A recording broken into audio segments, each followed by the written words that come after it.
आप देख रहे हैं इन्वेस्टिगेशन टाइम्स न्यूज। बने रहिए हमारे साथ। भी संवैधानिक संस्थानें हैं, उन सब को अपने बेनिफिट के लिए पूरी तरीके से हाईजैक कर लिया गया है। चाहे सीबीआई हो, ईडी हो, आरबीआई में आप देख लीजिए, पहले देश ने ऐसा कभी नहीं देखा जहां दो गवर्नरों ने इस्तीफा देने का काम किया। सीबीआई के डायरेक्टर, स्पेशल डायरेक्टर करप्शन के एक दूसरे के चार्ज में केस मुकदमा कर रहे हैं, आप आपस में लड़ने का काम कर रहे हैं कि तुम चोर हो, तुम चोर हो। और इनका यही वर्ण व्यवस्था जो है, जो सदियों से चलता आ रहा है, मनोज झा जी ने भी जिक्र किया और लालू जी ने तो 2014 के इलेक्शन में बकायदे, 2015 के इलेक्शन में बकायदे बंच ऑफ थॉट्स किताब लेकर के गांव गांव तक ले जाके के बताने का काम किया, लोगों को जानकारी दी। और लालू जी समझते थे, भांप लिया उन्होंने कि ये लोग, जितने लोग हैं, सब लोगों ने मंडल पे वार करने का काम किया। अगर ये लोग सत्ता में रहेंगे तो देश हमारा बचेगा नहीं। इसलिए सबसे पहले हम लोगों ने बिहार में रैली करने का काम किया था। उस रैली में नाम हम लोगों ने देने का काम किया था, भाजपा भगाओ देश बचाओ रैली। इसमें भारी संख्या में लोग वहां पहुंचने का काम किए थे और पहला प्लेटफॉर्म था। और अभी जिस प्रकार से 13 पॉइंट रोस्टर वाला जो इस प्रकार से काम किया, हम लोग लगातार पहले से संविधान बचाओ न्याय यात्रा पूरे बिहार के जिलों में लगभग 1.5 साल पहले हम लोग घूम करके काम किए। और आप देखिए कि अब धीरे धीरे किस प्रकार से संविधान के साथ छेड़छाड़ हो रहा है। आपको आरक्षण करने का, समाप्त करने की साजिश की जा रही है। और अभी तो सिर्फ आप क्या कहते हैं, थर्मामीटर लगाया है। वो देख रहे हैं कि भाई बहुसंख्यकों में क्या रिएक्शन होता है इसको लेकर के। और हम लोग, सब लोग यहाँ ठंडे पड़े हुए हैं, सब लोग आपस में लड़ रहे हैं, आपस में बिखरे पड़े हुए हैं।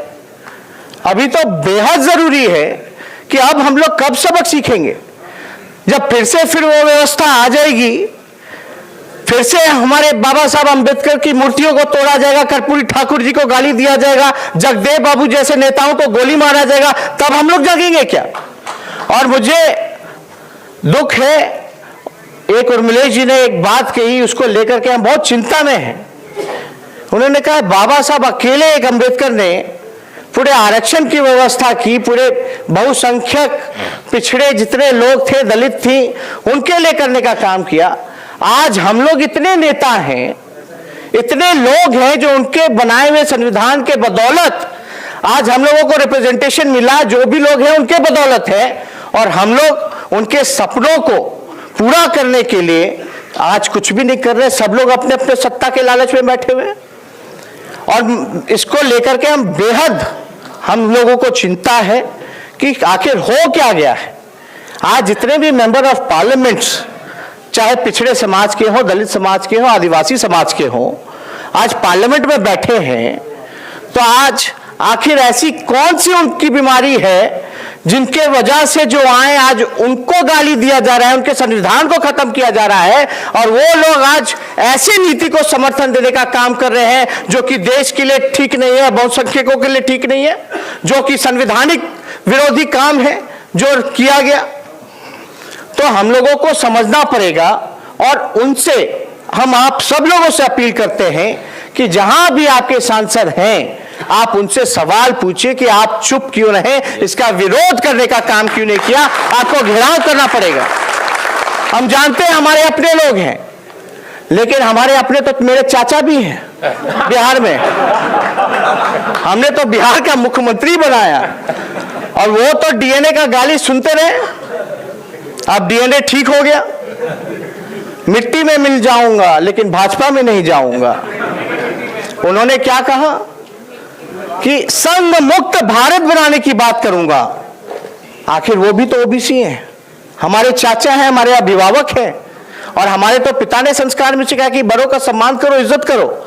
हम करते हैं, लेकिन आप बताइए कि बार बार धोखा देंगे, अपने सत्ता के लालच में, कुर्सी के लालच में अपने विचारों का सौदा करेंगे, आरएसएस और बीजेपी के सामने घुटना टेकने का काम करेंगे, तो उसका विरोध ना किया जाए।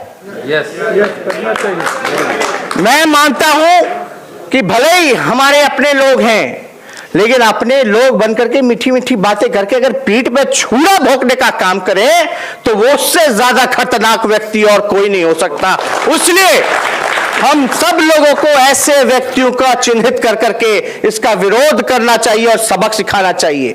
और जहां बहुसंख्यक लोग इकट्ठे हैं, जिसकी जितनी संख्या है, तो कौन इसके आगे टिकने का काम करेगा।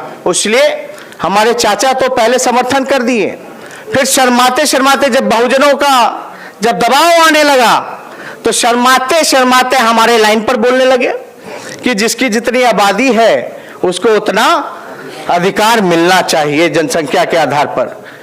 जो शैक्षणिक तौर पे, आर्थिक तौर पे, जो जातीय तौर पे जो जनगणना हुई थी, जो कि विश्व की सबसे महंगी जनगणना थी, सर्वे था, उसके हिसाब से उस रिपोर्ट को जारी करना चाहिए। आखिर पता चले कि गरीब व्यक्ति कौन है, कौन जात का गरीब है। 51% दिहाड़ी मजदूर है तो वो कौन जात के हैं, भीख मांगने वाले हैं तो कौन जात के हैं, रिक्शा ठेला चलाने वाले हैं तो कौन जात के हैं, भूमिहीन है तो कौन जात के हैं। हम किसी का विरोध नहीं कर रहे, लेकिन आपको तो सार्वजनिक करना पड़ेगा, कोई बेस होना चाहिए। अभी मंडल कमीशन का जिक्र आया कि भाई पिछड़ों के रिजर्वेशन के लिए देयर वाज अ बेस, पूरा कमीशन बैठाया गया। और मैं बता दूं, जो पिछड़ों को जो भी आरक्षण मिला, जो कि 27% है, उसमें से भी 10% अभी जो है पूरी तरीके से भरा नहीं गया। अभी तो हमारी लड़ाई चल रही थी, लेकिन हम लोगों को जो 52% आरक्षण का जो प्रावधान किया है, इमीडिएटली उसको तो देना ही चाहिए। और SC, ST और OBC